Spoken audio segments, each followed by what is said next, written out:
Thokozani bogogo nomkhulu. Salwa sendoda isugogo Bathini Mbatha. Ngenza ukuthi ngicela sikhulume ngodaba ukuzalela ekhaya. Umuntu esifazana. Nganza kwethu uma kwenzakele vele kuyenzeka ukuthi uyithole uzalele ekhaya.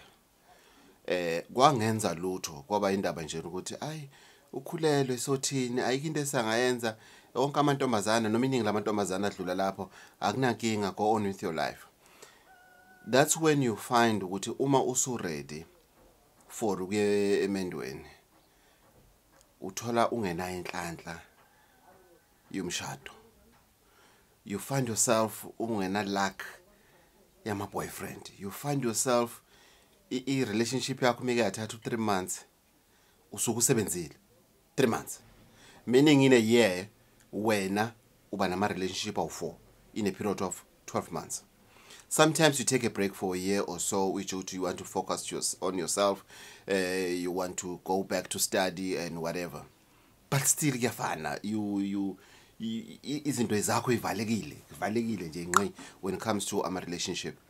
It's because ukuzalela ekhaya kuletha umkhokha omubi empilweni yakho.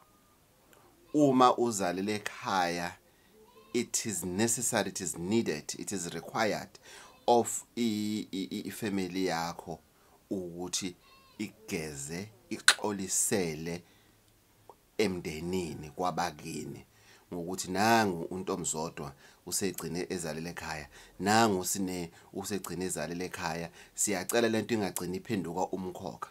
Ngoba mongathi yabhekisisa first born uzalela ekhaya yakwaGumede, second born yakwaShandi, third born yakwasibanibani and everything. It's not ukuthi uyafeba, it's not ukuthi it's because of you sleeping around. No, it's because of ama relationship ayafaila and you still feel ukuthi you still want to love. Umuntu uyakushela uyaqoma izinto ziba right, but ama relationships ayafaila ugcina usunengane eziningi zeyibonga ihlezi zahlukahlukene, umshado ugcina uba next to impossible at all. Why? Because ngesikhathi kwenze iphutha lokuqala kinazange baxolisela. Iyaxoliselwa intombazana ezalele ekhaya emndenini. Kuya ngeindawo, kuya ngemikhuba, kuya ngamasiko ngokuhlukahlukana. Kwesinye isikhathi baye bahlabe inkukhu eyiskoshi, kwesinye isikhathi ke kuhlatshwe imbuzi emkotikoti ngoba usuke ugezwa ukuthi njoba uzalele ekhaya okungenani lo muntu lona osekuzalisile akakuthathe.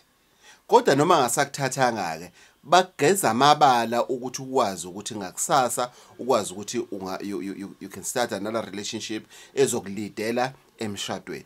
So it is very important ukuthi ingane intombazana emizalele ekhaya iyenzele itiye iloxoliselwa edlozini, so that uzosusa imoya emibi lena ekwenza ukuthi le boyfriend lena iyakushiya le and uyibuze wena ukuthi yazini I feel ukuthi ngina wonke ama qualities to be emshadweni kodwa kwenzeki. Why? Ithongo lakini noma amadlozi akini asadiniwe ngani noma ngawe. Isingenza ngani nodadweni noma ngani emndenini noma wena uqobo. So it is very important uma uzalele ekhaya makube khona abakwenziwa. Ingakho senza ama process la ukuthi uma ukuye wenza abortion for uyoxolisa edlozini, kwesinye isikhathi awubatshela ngekhaya ukuthi wa abort awuwazi uyoxolisa elokhozana ekhaya ukuthi noma baxolisele, then you come kusalukazi sendoda sikwenzele that process. So it's very important ukuthi uma nje uzazi ukuthi uzalele ekhaya and then you find yourself ungenanhlanhla ama relationship, ask yourself ukuthi ngempela ekhaya kukhona yini abakwenza. Uma kungekho ekhaya kini abakwenza, you must know ukuthi you need to perform that ritual yokuthi uxoliselwe edlozini.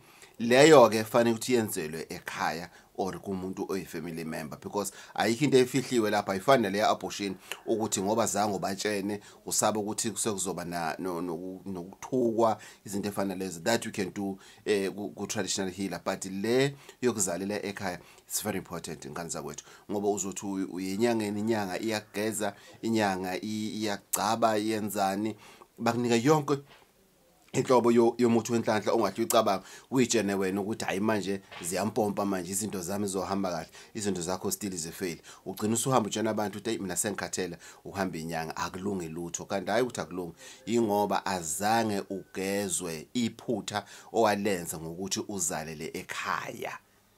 salwa sendoda uGogo Bathini Mbatha. Mavula kuvala emzini nami yamadoda 0828334063, or you can email us ugogo@bathinimbatha.co.za, or you can book an appointment via our website bathinimbatha.co.za, bathinimbatha.co.za.